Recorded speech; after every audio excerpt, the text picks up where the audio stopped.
With the floating disc I made earlier, there was only a 1 mil separation between the two discs. So what I'm going to do is take a piece of chenille. This is 6 mil, 0.7 wall thickness, and I'm going to slice a piece about 2 mil high and put it in, have a look, and see if that's a little more what I want. I've set my chenille. They call it a chenille cutter, but it's actually a chenille holder. At 2, slice off my little piece. Now with this one, I think what I'm going to do is solder the chenille in place on the bottom, and then place my top disc on and solder it. Now that's a little more like it. I kind of like that.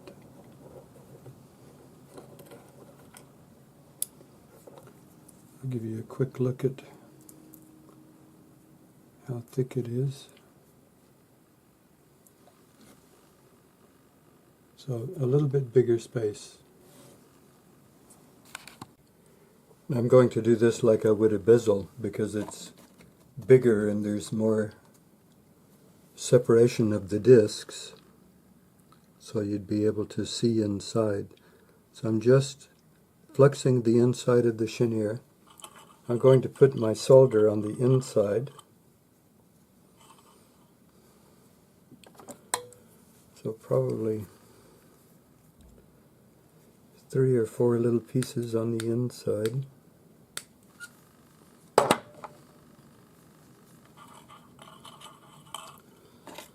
And for now, I'm just going to drop them in with the tweezers.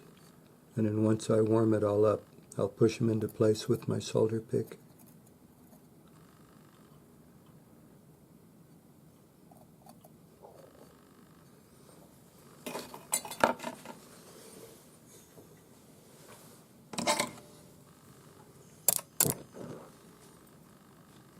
Our same old neutral flame. So I'm just circling it. You can see how the flux bubbles up. Have a good look. Make sure that the tubing is in the middle.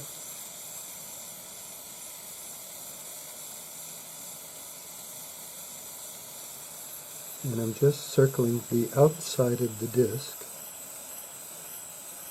You see the flux go clear, the solder flows. You see it all the way around the outside. We'll stop at that point. So now I'm going to flex the top of the chenille. I'm going to take a few pieces, 3 pieces, of the solder that I rolled flat in the rolling mill.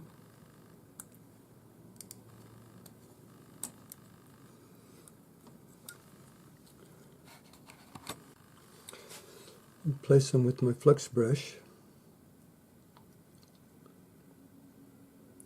So we just set them right on the top edge.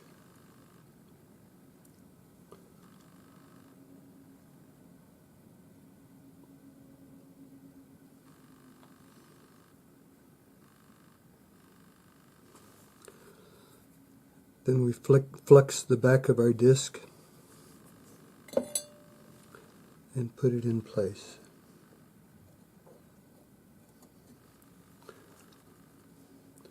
So just look at it from above, make sure that it's all lined up correctly.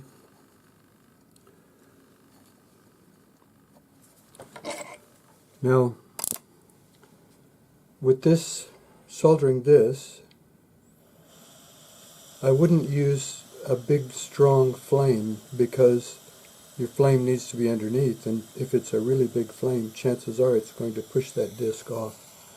So what I'm going to do is just circle the top until the flux is dry, and once the flux is dry it should hold everything in place.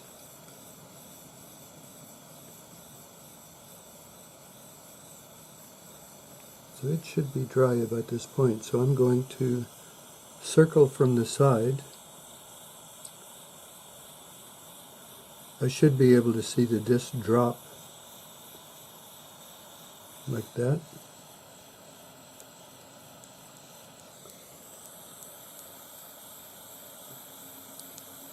And I saw the other side drop, so that's good.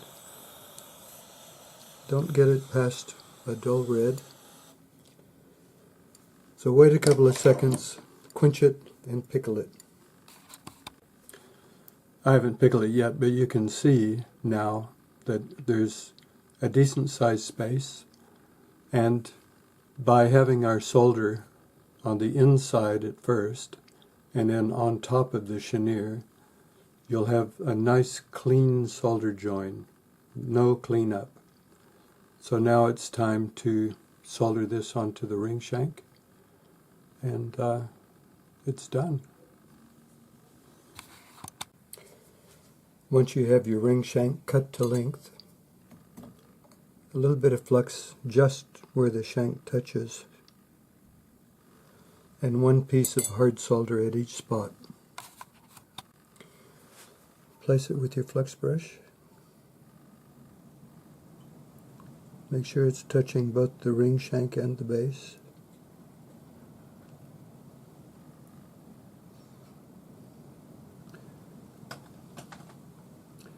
If you notice a change in my voice, it's because I've got a bloody summer cold.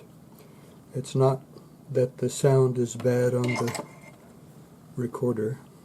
So we're just going to use our same old neutral flame. Warm this up.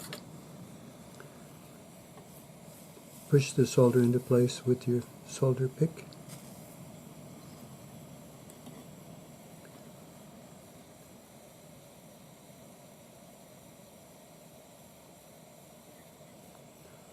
And then just circle the base and the shank on one side.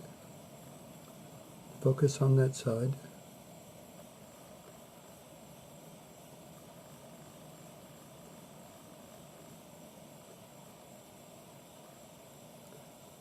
When the solder flows, there, shift to the other side. The solder will flow. Quench it, pickle it, and look at your solder joins. Okay, we're out of the pickle. If you did a good soldering job, there shouldn't be any cleanup. You should be able to just polish this. Yeah? So basically this is ready. Hallmark, tidy it up a bit, and polish it. Only I am going to put a pearl on this one, so I'll solder a little pearl peg on. So I'm going to drill just a small spot, not all the way through, just a spot where I'm going to rest my square wire. This square wire is 0.8. File the end flat, and we're ready to put it in place.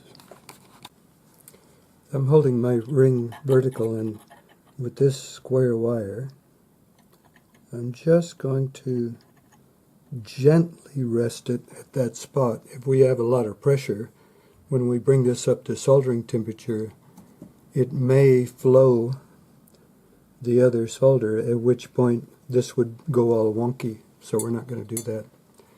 I am going to use hard solder again, one piece. I just have the solder resting against the wire and the base.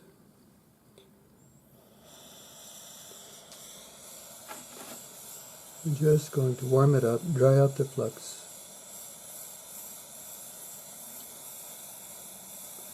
Push the solder back where it's supposed to be.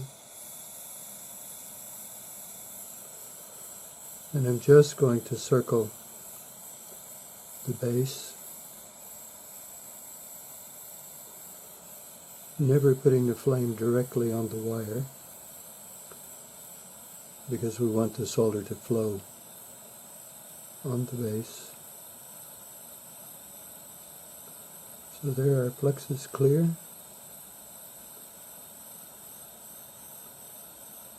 and the solder flowed. I saw that move a little bit, but should be all right. After you've polished your ring, twist your pearl peg, cut it to length, try the pearl, make sure it fits.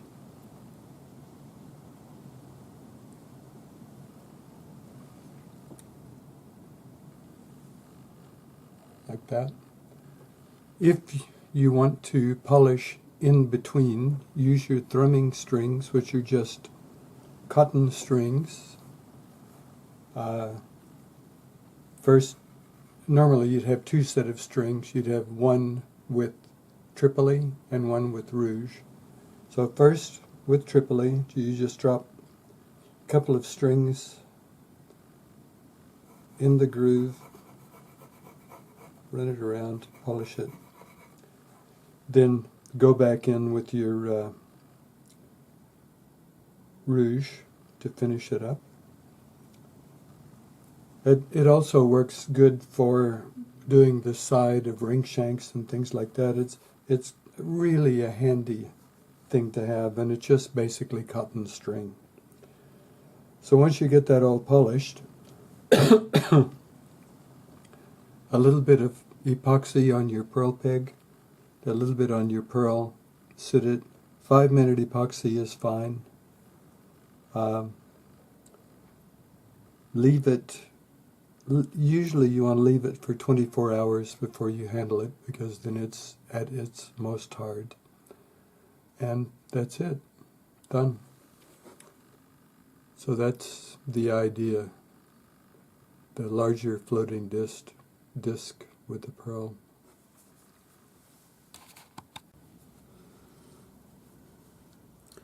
Our ring's all polished up, ready to go.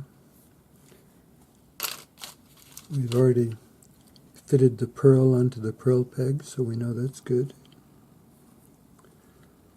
We're just going to mix a little bit of 2-part epoxy.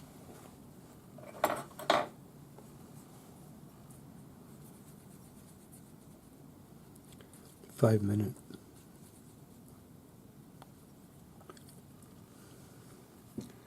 And one little spot on top of the peg.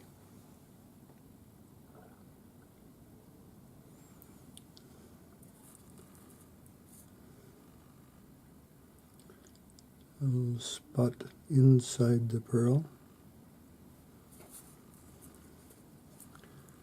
Wipe off any excess and place the pearl.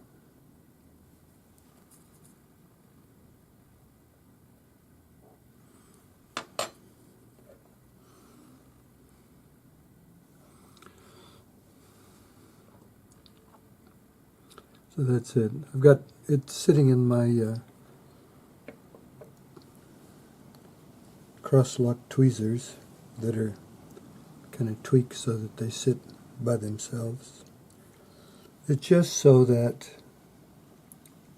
it can sit here without being abused until the glue sets. I leave the toothpick in the glue so that I can test it after a few minutes, make sure it's set. We don't want to disturb the pearl, so if you're twisting it to see if it's set, chances are you'll break the glue. So that's it.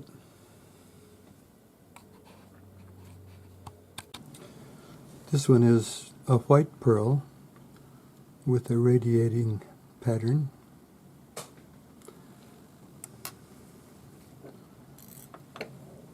This one's the black pearl with a crosshatch pattern with a wider gap. So this one has the smaller gap. Your choice.